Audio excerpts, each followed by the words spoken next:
Hello mga kamusikero, welcome back again sa akong Facebook and YouTube channel, Junit Dagoplo Music. So atong hisgutan itudlo karon is bahin sa duha ka klase ka stroking and playing guitar. So ang gitawag nini is downstroke and upstroke. So mao ni sila guys atong itudlo. Mga kamusikero, so adunay duha ka klase ka stroke and playing guitar. So ang una is gitawag og downstroke. So ingani ang downstroke. Down.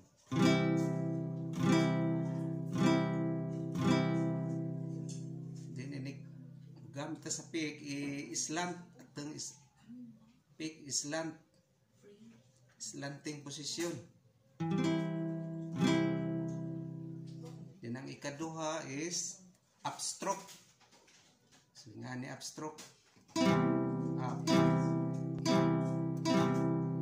Slant gyapon ang paggamit sa pick.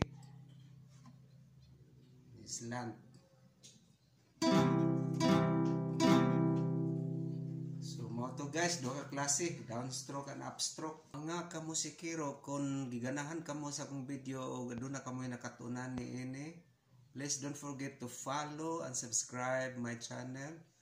Thank you for watching and God bless us all.